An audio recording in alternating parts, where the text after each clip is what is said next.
நீங்கள் பார்த்துக் கொண்டிருப்பது உங்கள் விஜய். லோகத்தில் பிரகிருதி பிராகிருதம் எத்தனை சிருஷ்டி இருக்கு. நிறைய நம்ம உள்ளத்தை இழுத்துன்னு போகிறதுக்காக பெருமாள் படைச்சி வச்சிருக்காரோ இல்லையோ. எதுக்கு சுவாமி? இதெல்லாம் ஒன்றையுமே படைக்காமல் வெறும் கோவில், வீடு, பள்ளிக்கூடம், அப்பா அம்மா, வேற ஒன்றுமே இல்லாத பெருமாள் படைச்சிருந்தாருன்னா பக்தனா இருப்போமோ இல்லையோனால் இருக்கும். ஆனால் பெருமாள் இன்புறும் இவ்விளையாட்டுடையான்னு ஆழ்வார் சாதிக்கிறார். லோகவத்து லீலா கைவல்யம். இந்த உலகத்திலே நிறைய விஷயத்தை கண்டு அவர் ஆனந்தப்படுறார். நான் படுற பாட்டை கண்டு சந்தோஷப்படுறது தான் இவளுக்கு வேலையா சுவாமி? நான் என்னமோ படுறேன்னா இதை கண்டு ஈஸ்வரன் ஆனந்தப்படுவாரா? ஏன்னா எல்லாம் உலகத்தில் பெருமாளுக்கு விளையாட்டுங்கிற மூல்யோ. நாம் இதை போல அங்கங்கே குட்டிக்கரணம் போட்டு கீழே விழறதை பார்த்து பெருமாளுக்கு விளையாட்டி தான். ஏன்னா ஒரு நல்ல கருவியை நம்மக்கிட்ட கொடுத்துருக்கார். அந்த கருவியை இவன் ஒழுங்காக உபயோகப்படுத்தலை, தப்பாக உபயோகப்படுத்துகிறான். சரீரத்தை கொடுத்தது பக்தி பண்ணணுங்கிறதுக்காக, உள்ளத்தை கொடுத்தது பெருமான தியானிக்கணுங்கிறதுக்காக. ஆனால் அதை பண்ணாமல் நான் கண்ட இடத்துக்கு ஓடுறேன் பாருங்க, அது பிரகிருதி பிராகிருதத்தில் அனாதி காலமாக எனக்கு இருந்த ஈடுபாடு. அதைத்தான் விஷய வாசனைன்னு சொன்னேனே. இத்தனை நாள் அதை அனுபவிச்சு அந்த பழக்கத்திலேயே போகிறேன்னு இல்லையோ. அதில் நான் போய் திண்டாடி அப்படியே பண்ணுறதை பார்த்துட்டு பெருமாள் நல்லா சிரிப்பார். இது நியாயமா சுவாமி? நான் படுற பாட்டை கண்டு சிரிப்பாரானால் வேற என்ன செய்வார்? நல்ல வஸ்துவை கொடுத்துருக்கேன், இவனானா அந்த வஸ்துவை உபயோகப்படுத்துறதா இல்லை, ஆட்டை இனிமேல் அடுத்த ஜென்மத்தில் கொடுத்து பார்ப்போம், அவ்வளோதான். வேற என்ன செய்ய முடியும்? அவர் அதை கண்டு அழுதார்னால் அப்போ மனுஷன் அழுவான், பிரம்மம் அழுவார்னு ஆயிடும். அவர் அதை கண்டு அழவே போகிறதில்லை. ஒன்றும் நம்ம நல்லவனாக நடந்துட்டு கொடுக்கப்பட்ட சரீரத்தையும் மனசையும் நன்னா உபயோகப்படுத்திட்டோம்னா நன்னா சிரிப்பார், போக்கியமாக நம்மளை அனுபவிப்பார். அதே நம்ம தப்பாக ஏதானு பண்ணி குட்டிக்கரணம் போடணும்னு வச்சுங்க, அப்பவும் சிரிப்பார், கேலியாக சிரிப்பார். அவர் ரெண்டு விதத்திலையும் சிரிப்பார், கேலியாகவும் சிரிப்பார், அனுபவித்தும் சிரிப்பார். நாம் என்ன தப்பாக புரிஞ்சுக்கிறோம்னா அவர் கேலியாக சிரிக்கிறதே நான் ஏதோ ரொம்ப வசத்தியாக நடந்துட்டு இருக்கிறதா நினச்சின்னு நம்ம சிரிச்சுட்டு போடுறோம். அவர் அதுக்கு சிரிக்கலை, கேலி பண்ணி சிரிக்கிறார். அப்போ நாம் கேலி சிரிப்புக்கு ஆளாகக்கூடாது, அவருடைய ஆனந்தமான சிரிப்புக்கு ஆளாக வேண்டும். அதையும் புரிந்து கொள்ள வேண்டும். நல்ல பக்தி கண்டிப்பாக அடுத்த தலைமுறையிடத்திலையும் உள்ளது. கொஞ்சம் சதவிகிதத்தில் மாறுபாடு இருக்கலாம். யாருக்கா இருந்தாலும் இந்த லோகத்தினுடைய மாயாந்து பிரகிருதி வித்யாது மாயினந்து மகேஸ்வரம்னு சொல்லுவார்கள். என்னமோ புதுசாக உருவாக்குறா. நமக்கே கொஞ்சம் இதெல்லாம் நின்று பார்த்தா தேவை போல தானே இருக்குது. வயசானவர்களாக கூட இருந்தால் கூட சொல்லிப்போம், அதெல்லாம் ஒன்றும் பார்க்காதே, திரும்பி பார்க்காதேன்னு சொல்லுவோமே தவிர, இல்லை அப்படியே போயிட்டு இருக்கிறச்சே நமக்கு அதில் ஆசை வரத்தான் வருது. கொஞ்சம் நின்று இதானு சாப்பிட்டு பார்த்துட்டு போகலாமா? இல்லை சுவாமி பெருமாளுக்கு நைவேத்தியம் பண்ணால் அது ஏதோ கொடுக்குறாளே சாப்பிட்றீரேன்னா அது ரொம்ப நன்னா இருக்குது, நைவேத்தியம் பண்ணலே வாஸ்தவம் தான். ஆனால் நாக்குக்கு ருசியாக இருக்குமேனால் நாக்குக்கு ருசியாக இருக்கிறது எல்லாத்தையும் சாப்பிடலாமாண்ணா? வயத்துக்கு நன்னா இருக்கிறது தான் சாப்பிட்ணும். நாக்கு ருச்சின்னு சாப்பிட ஆரம்பித்தோன்னா எத்தனையோ விஷயம் வயத்தை கெட்டே விட்டுடும். அதனால் ஓஹோன்னு பண்டம் இருக்குன்னு சாப்பிட போடக்கூடாது. அது பெருமானுக்கு நைவேத்தியம் பண்ணப்பட்டிருந்தால் தான் ஆத்மாவுக்கு நன்மை. அதை புரிஞ்சுட்டு நடக்கணும். நமக்கே கொஞ்சம் சமயம் கால் தள்ளாடுறதே, அப்போ இளைய தலைமுறைக்கு கண்டிப்பாக தள்ளாட்டம் வரும். அது வராமல் இருக்கிறதுக்கு மேலும் மேலும் பெருமானை பற்றின அறிவை ஊட்ட வேண்டும். அவர் தான் நமக்கு சுவாமி, அவர் நமக்கு எவ்வளவு நல்லது பண்ணியிருக்காருங்கிறதை எடுத்து சொல்ல வேண்டும். இப்போ அடுத்த கேள்வி போவோம். பக்தி தேய்ந்து கொண்டு வருகிறது என்பது உண்மையா? அந்த நாளை விட இந்த நாளில் பக்தி தேய்ஞ்சுட்டே வருது என்பது உண்மையானால் ஓரளவுக்கு உண்மை, பொய்ன்னு சொல்ல முடியாது, தப்புன்னு இல்லை, ஓரளவுக்கு உண்மைதான். பக்தி தேஞ்சுன்னு தான் வருது. ஆனால் கோவில்களில் கூட்டம் அலைமோதுகிறதே, அப்படி வளைஞ்சு வளைஞ்சு வளைஞ்சு வளைஞ்சு தெருக்கோடி வரைக்கும் கூட்டம் நிற்கிறது. சாமி பக்தி எவ்வளோ தூரம் வளர்ந்துருக்கு, கூட்டம் எவ்வளோ வர்றது, என்னமோ பக்தியே இல்லைங்கிறீர்கள். கூட்டம் எதுக்காக வருதுன்னு தெரியணுமே. கூட்டம் வருது, கோவிலுக்கு ரொம்ப பேர் வரா. அந்த கோவில்களுக்கு எதுக்கு கூட்டம் வந்திருக்கு, எதுக்கு வரணும், எதுக்கு வரா, எதற்காக கோயிலுக்கு கூட்டம் வரணும், எதற்காக கோவிலுக்கு இப்போ கூட்டம் வருது? இப்போ நாம் நினைக்கிறது ஒரு மனசாந்தி கிடைக்கிறது, ஒரு மாறுதல் கிட்டுகிறது, பல பேரையும் பார்க்கிறோம், நல்ல பிரசாதம் கிடைக்கிறது, இதை போல பல காரணங்களுக்காக இப்போ போயிட்டு இருக்கோம். ஆனால் கோவிலுக்கு போன பிற்பாடு எல்லாரும் உட்காருங்கோ, கொஞ்ச நாள் ஆத்ம தியானம் பண்ணுங்கோ, நாம சங்கீர்த்தனம் பண்ணுங்கோ, பெருமாளுக்கு பெருக்கி தொடச்சி மொழிகி எல்லாம் பண்ணுங்கோ, இறைவா உன்னிடத்துல எதையும் கேட்க வரல, உனக்கு தொண்டு புரியறதுக்காக வந்திருக்கேன்னு சொல்லுங்கோ என்று அந்த கூட்டத்தை பார்த்து சொன்னால் ஒத்துக்கொள்வார்களா? சாமி ஏதோ போனா போகிறது மனசாந்தியை தேண்டி கோவிலுக்கு வந்தேன்னா இங்கேயும் நீங்கள் விதியெல்லாம் போட்டு இழைப்போ, இதுக்கு நான் வீட்டோட இருந்திருப்பேன் அப்படின்னு ஆரம்பிப்பாளோ இல்லையோ. அப்போ கோவில்கள் எல்லாம் விவேக ஞானத்தை வளர்க்கும் கூடங்களாகவும் பக்தியை வளர்க்கும் கூடங்களாகவும் இருக்க வேண்டும். அதற்காகத்தான் அவை கட்டப்பட்டன. நல்ல விவேக ஞானம், சரீரம் வேறே ஆத்மா வேறேன்னு சொல்லிக் கொடுக்கணுமே.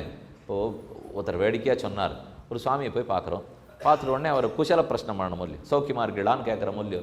பெரியோர்கள்லாம் என்ன சொல்கிறா, உனக்கு பக்தி வளர்ந்துட்டுருக்கா, வைராக்கியம் வளர்றதா, சாப்பாடு குறையிறதா, தூக்கம் குறையிறதா, உடம்பு இளைக்கிறதா, நன்னா இருக்கியா? இதுதான் கேட்கணுங்கிறா.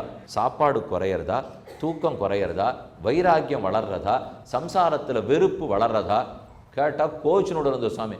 சுவாமி வந்து சௌக்கியமாக நன்னா சாப்பிட்றீங்களா, பெருத்திருக்கீங்களா, ஒரு சுத்து பெருத்திருக்கீங்களா, நன்னா தூங்குறீங்களா, 4 வேளை ஆகாரம் கிடச்சிருக்கான்னு கேட்குறதா நம்ம சௌக்கியமாக இருக்குன்னு நினச்சிட்டு இருக்கோம். ஆனால் பெரியோர்கள் அதை சௌக்கியம்னு ஒத்துக்கிறதே கிடையாது. வைராக்கியம் வளர்றதா, ஞானம் வளர்ந்துதா, பக்தி வளர்ந்துதா, உடம்பு இழைச்சுதா கேட்டு பாருங்க யார்கிட்டயானு. உடம்பு இழைச்சுதா, சாப்பாடு குறைஞ்சுதா, 3 வேளை சாப்பிடாம 1 வேளை சாப்பாடு ஆகி நான் நன்னா இருக்கிறது பிடிக்கல போல் இவருக்கு, இவர் வந்து நம்மகிட்ட சாப்பாடு குறைஞ்சுதான்னு கேட்குறாரேன்னு கோச்சினோட மூல்யோ. ஆகவே விவேக ஞானத்தை வளர்க்கும் இடமாக இன்று கோயில் இல்லை. அப்படித்தான் இருக்க வேண்டும். தேகம் வேறே, ஆத்மா வேறே. ஆத்மா பரமாத்மாவுக்கு சொத்து. இந்த எண்ணத்தை வளர்க்கும் கூடமாக கோவில் இருந்துடுத்துனால் அப்போ அது நிஜமான பயன் கிடைச்சிடும். கோவிலில் வரிசையில் நின்றுருக்கிறச்சே பாருங்கள், என்ன கூச்சல், என்ன குழப்பம், என்ன சத்தம், ஒருத்தருக்கொத்தர் சண்டை, கோவிலாருக்குள்ள சண்டை. பக்தி வளர்ந்தால் இதெல்லாம் வரக்கூடாது. உண்மையான பக்தி ஒருத்தர் இடத்துல வளர்ந்து கொடுத்துனால் அப்போ ஒருத்தருக்கு ஒருத்தர் சண்டை போடுவோமா, விட்டு கொடுப்போம். பெருமாள் இருப்பார், அவர் பல்லக்கோடு இருப்பார், அவருக்கு முன்னாடி பெரிய சண்டை 2 பேர் போட்டுருப்பார். சமயம் ஒரு பிரதான மந்திரி இங்கே வந்து நின்னா 2 பேரும் சண்டை போட்டுருப்போமா, போட்டுட்டு இருந்தால் கழுத்தோடு பிடிச்சி தூக்கி கொண்டு போய் மைதானத்தில் விட்டுருவா. இதுதான் நடக்கும். தியானிக்கணும், விவேக ஞானத்தை வளர்த்து கொள்ள வேண்டும். இன்றைய எதிர்பார்ப்பு அத்தனையுமே மாறி போயிருக்கு. பலரையும் பார்க்கிறோம், மனசாந்தி ஏற்படுகிறது, பிரசாதமும் ரொம்ப நன்னா இருக்கு, நாம் பிரார்த்திச்சுன்னு வர்றதுக்கு ஒரு இடமா போச்சுன்னு நினைக்கிறோம். ஆனால் அப்படி இல்லாமல் அந்த கோவிலில் நல்ல பக்தர்கள்லாம் வரப்போகிறார், அவர்களோடு உட்கார்ந்து பெருமானை பற்றி பேசுறதுக்காக போகிறேன். கேரளாவில் பல கோயில்களுக்கு போனீங்கன்னா ஆச்சாரம் குறையவே குறையாது. அந்த நம்பூதிரி எப்பவும் குளத்தில் போய் குளிப்பார், அதோடு வருவார். போத்தி போத்தின்னு சொல்லுவார். கேரளா கோவில்களெல்லாம் போத்தி, திருமேனி, மேல் சாந்தி அப்படின்லாம் குருவாயூர், அனந்த பத்மநாப சுவாமி கோவில் அங்கெல்லாம் சொல்கிறாளோ இல்லையோ, எப்பவும் குளிச்சுட்டு தான் இருப்பாள். உடம்புல அழுக்காட அணிஞ்சிக்கவே மாட்டா, யார் மேலேயும் படவே மாட்டா. ஒரு சந்தனம் கொடுக்குறா, குங்குமம் கொடுக்குறான்னா இலையில வச்சு அப்படி போடுவா. என்னமோ நம்மளை தொட்டுடக்கூடாதுன்னு பயந்துட்டு தான் போடுவாவா. ஏன் அப்படி பண்ணுறாள்? நாலு எதுக்கு தொடணும்? இப்போ வரிசையாக ஆயிரக்கணக்கான பேர் வந்துட்டுருப்பா. ஒருத்தரையும் தொட்டு உள்ளே போய் பெருமாள் சொன்னால் அதனுடைய புனிதத்தன்மை என்னாருது? அதனால் விலகி இருக்கிறதுக்கு பழகிக்கிறா பாருங்க. பேசவே மாட்டா ஒத்துரும். முதல்ல மேலே சொக்கா போட்டு போக முடியாது. நம்ம பக்கத்து கோவிலில் தான் என்னத்தை போட்டு வேணா போகலாம், எப்படி வேணால் வந்துட்டுக்கலாம். அங்கே பண்ண முடியாது. வேஷ்டி கட்டிண்டா தான் போக முடியும், மேலே துண்டு போட்டுன்னு தான் போகலாம், சொக்கா போட்டு போகக்கூடாது, குளிச்சுட்டு தான் போகணும். ஒருத்தர் பேசவே மாட்டா கோவிலுக்குள்ளே. நேரம் பிரதட்சணம் பண்ணுவா, வாயில் நாமங்களை முணுமுணுத்துட்டே இருப்பா, பக்கத்தில் இருக்கிறவாளோட பகவானை பற்றி பேசுவா, 10 நிமிஷமோ 15 நிமிஷம் உட்காருவா. எப்பவும் பாகவத பாராயணம் நடந்துகிட்டே இருக்கும், நாராயணியம் வாசிச்சுட்டே இருப்பா, சாஸ்திரநாமம் சொல்லிகிட்டே இருப்பா. எங்கே நடக்கிறது நம்ம கோவில்கள்லாம்? அந்த மாதிரி இங்கே நம்ம பார்க்குறதே இல்லையே.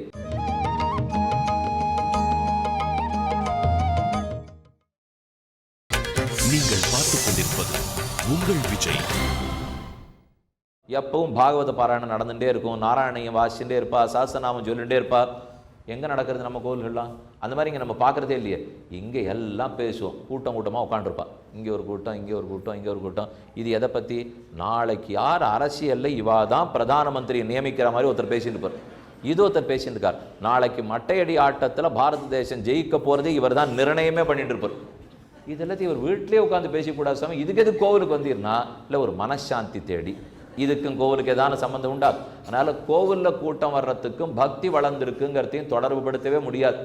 கோவிலில் கூட்டம் வர்றதுக்கு இன்றைக்கி காரணமே வேறு. பக்தி வளர்ந்து வரல, பயம் வளர்ந்து வந்துடுத்து. பக்தியா பயமானு போட்டி வச்சால் சுவாமி அது ஒன்றும் பக்தி பாவனையினால் கோவிலுக்கு வரல, நிறையா பயப்படுறா போல் இருக்கு, என்ன ஆயிடுமோன்னு பெருமாள்கிட்ட போய் எல்லா பயத்தையும் சொல்லிவிட்டா தீர்ந்துபடும் என்கிற நம்பிக்கையில் தான் வந்துட்டுருக்கான்னு கொள்ள வேண்டும். கோவில் சுத்தமாக இருக்கணும், காலாகாலத்தில் பூஜை நடக்கணும். யாரான்னு பார்க்குறோமா?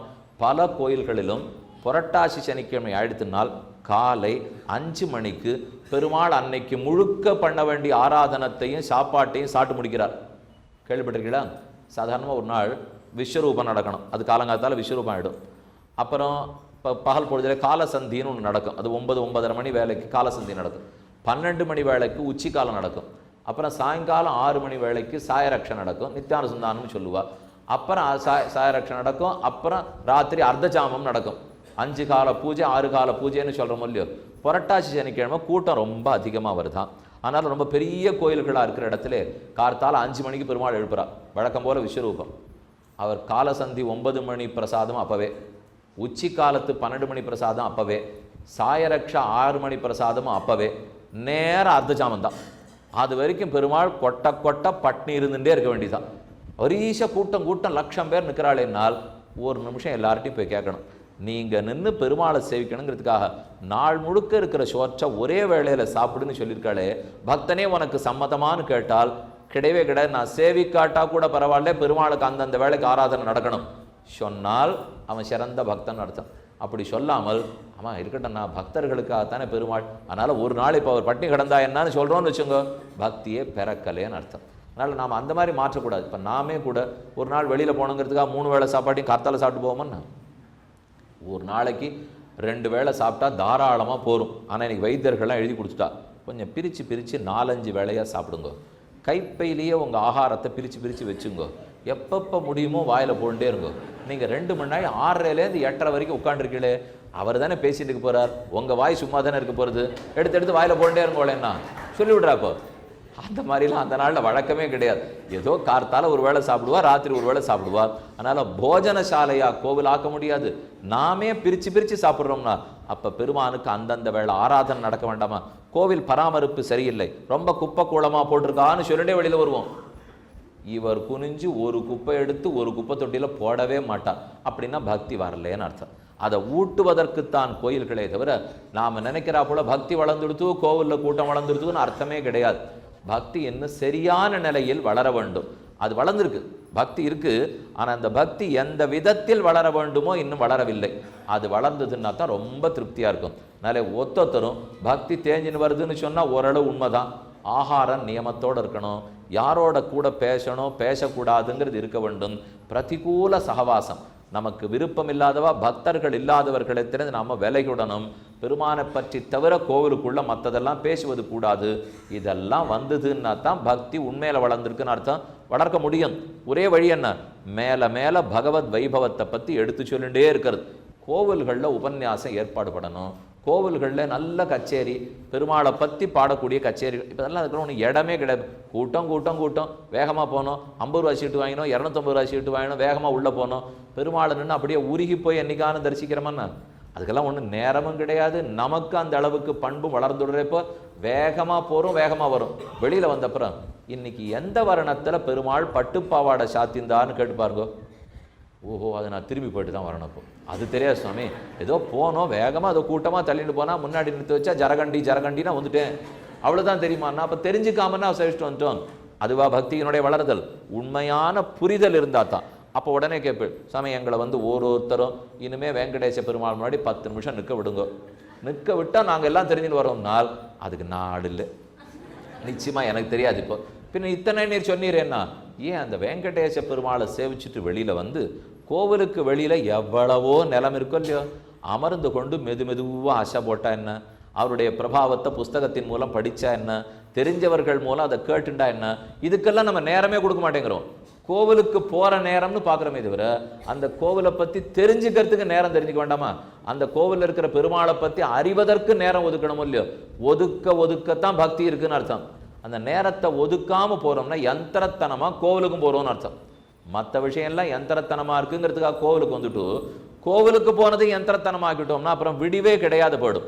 ஆகவே தான் நன்கு புரிஞ்சுக்கணும், பக்தி உண்மையான நிலையில் வளர வேண்டும். ஒவ்வொரு ஜீவனும் தன்னை அடைவதற்குத்தானே இறைவன் படைக்கிறார். பகவானை போய் சேரணுங்கிறதுக்கான ஜீவாத்மாக்கள் எல்லாம் படைச்சிருக்கார். அப்போ ஒத்தொத்தர் மனசுலையும் அவரே பக்தியை வச்சுத்தானே சுவாமி அமைச்சிருப்பார். அப்படியா? எல்லாருடைய உள்ளத்திலையும் பக்தியை வச்சுத்தானே பெருமாள் அமைச்சிருப்பார். அப்போ தானே அதை வளர்த்துனுட்டா சட்டுன்னு போயிடலாம் இல்லையானால், எல்லார் உள்ளத்திலும் பிறக்கும் போது பக்தி இறைவன் வைப்பதில்லை. வேற சில விஷயங்களைத்தான் வச்சு அனுப்புகிறார். அதை வைத்து கொண்டு தான் நாம் பக்தியை வளர்த்துக்க வேண்டியிருக்கு. பிறக்கும் போது ஒத்தொத்தர் உள்ளத்திலும் பக்தி இருக்காது. பின்ன என்ன இருக்கும்னால் உள்ளம் இருக்கும். அது பொது. பெருமாள் பொதுவாக பல விஷயங்களை எல்லாருக்கும் கொடுத்துருவார். சாஸ்திரத்தை பொதுவாக கொடுத்துருவார், இந்திரியங்களை பொதுவாக கொடுத்துருவார், மனசை பொதுவாக கொடுத்துருவார், புத்தியை பொதுவாக கொடுத்துருவார். இது பொது. இதில் வேறுபாடே பார்க்க மாட்டார். எந்த குழந்தை பிறந்தாலும் மனசு உண்டு, எந்த குழந்தை பிறந்தாலும் புத்தி உண்டு. யாருக்கும் சாஸ்திரம் பொது, யாருக்கும் கைகால் பொது. ஆனால் எல்லாருக்கும் பக்தியும் வச்சிருப்பார். நான் தான் அதை வளர்த்துக்கலே இல்லை. பக்தியை வைத்து பிறக்கிய பெருமாள் பிறவி கொடுக்கறது இல்லை. அப்போ பொதுவாக இந்த கருவிகள் எனக்கு கிடைச்சதோ இல்லையோ, அப்போ நான் படித்து பார்க்கணும். நமக்கு இருக்கிற மனசை வச்சுட்டு புத்தியை வச்சுட்டு சாஸ்திரத்தை படிக்கணும். அந்த சாஸ்திரத்தில் பக்தி பண்ணுன்னு சொல்லியிருக்கு. பெருமாள் தான் இறைவன், அவர் தான் சுவாமி, நான் அவருக்கு தாசன், கண்டிப்பாக நான் அவருக்கு தொண்டு புரியணும், அவருக்கு நான் கடமைப்பட்டிருக்கேன். இந்த எண்ணத்தெல்லாம் நான் தான் வளர்த்து கொள்ள வேண்டும். இதை பெருமாள் வச்சு அனுப்புறதே கிடையாது. இந்த எண்ணம் யாருக்கு வருகிறதோ அவனுக்கு தர்ம அர்த்த காம மோட்சம்னு மேல மேல மேல அவர் கொடுத்துட்டே போறார்.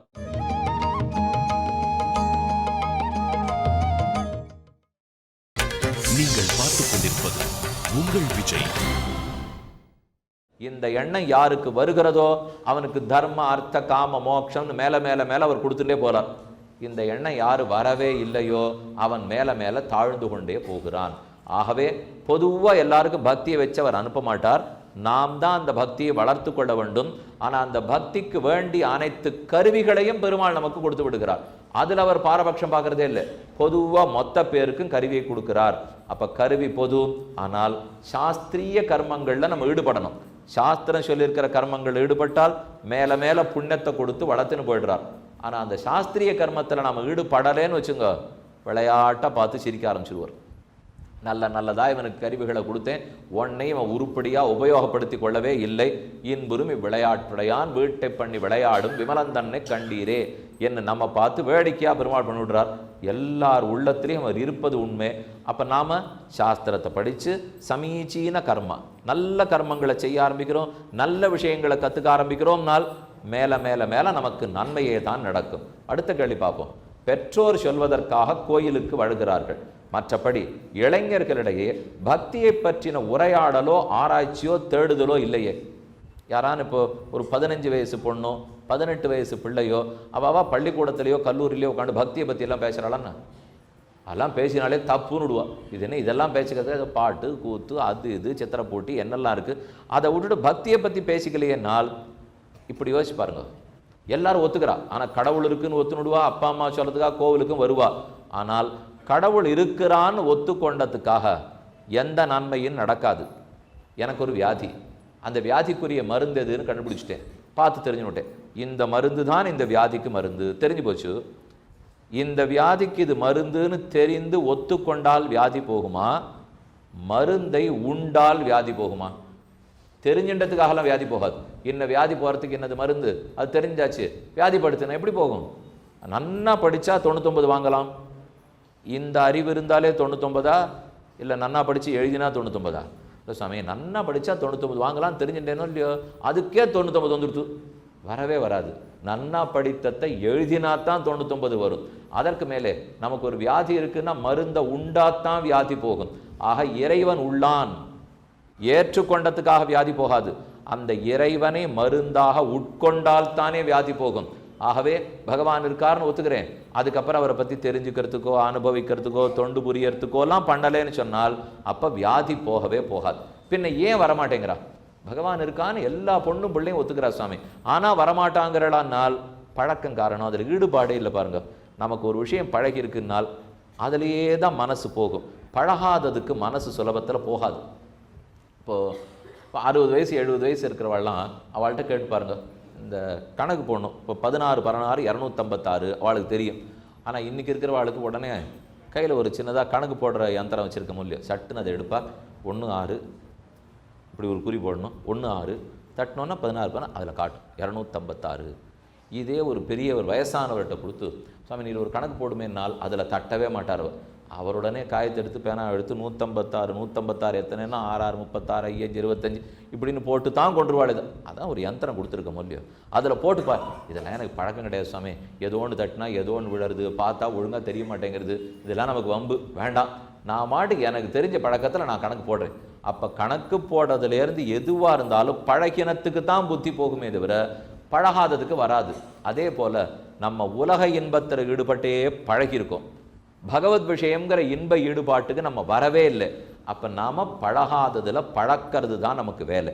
நம்ம குழந்தைகளுக்கு அதில் பழக்கம் இல்லைங்கிறதுனால தான் ஈடுபாடு வரமாட்டேங்கிறது. எதில் ஏற்கனவே பழகிருக்கமோ, கண்டு கேட்டு உற்று மோந்து உண்டு உடலும் பிரகிருதி பிராகிருத போகத்தில் நிறைய ஈடுபட்டிருக்கமோ இல்லையோ, அதனால தான் சுலபமாக வழக்கப்படுறது. ஆனால் 2 ஞாபகம் வச்சுங்கோ, ஒரு விஷயத்தை பற்றி நினைக்கத்தான் பற்றுதல் ஏற்படும். அதே போல பகவானை பற்றி நினைக்கத்தான் பற்றுதல் ஏற்படும். நாம் வலியுறுத்தி சொல்ல வேண்டியதே, எவ்வளவு நேரத்துக்கு நினைக்க முடியுமோ எத்தனை தூரம் அவனை பற்றி படிக்க முடியுமோ படித்துக்கொள் என்று சொல்லிட்டு வர்றது தான் நல்லதாக அமையும். அதான் பழக்கமின்மை தான் இதற்கெல்லாம் காரணமே தவிர, வண்டி ஓட்டி பழக்கமில்லை, முதல்ல பயமாக இருக்கும். வண்டி ஓட்டி பழகியாச்சுன்னா அப்புறம் விடவே மாட்டா. அதே போல பகவானை அனுபவித்து பழக்கம் இல்லை, பழக்கம் வந்துடுத்துன்னா அப்புறம் நிறுத்தவே மாட்டார்கள். இப்போ இந்த காலத்தில் இளைஞர்கள் பக்தியை வளர்த்து கொள்ள முடியாமல் இருக்க நிறைய கேளிக்கைகள் விளையாட்டுக்கள் எல்லாம் இருக்கே, இவற்றை எதிர்கொள்ளுவது எப்படி? எல்லாத்தையும் நிறுத்தி விடலாமா? நிறைய பேர் இப்போ பரீட்சை வர்ற சமயத்தில் தொலைக்காட்சியெல்லாம் வெட்டிடுவா. அதெல்லாம் கிடையாது. அந்த இதெல்லாம் இருந்தாலே வம்பு சுவாமி ஆபத்து. கதை புஸ்தகம்லாம் வீட்டுக்கு வந்துட்டு நிறுத்திடுவா. செய்தித்தாள் வர்றதெல்லாம் நிறுத்திடுவா. ஒருத்தர் உறவுக்காரா வீட்டுக்கு போகப்படாது, வரப்படாது, எல்லாம் பந்து. இந்த பந்து பண்ணுறான்னு கூட மொத்தம் பந்த். அதை போல் ஏதாவது பந்து பண்ணுறதெல்லாம் சரி, அது பரீட்சை சமயத்தில்.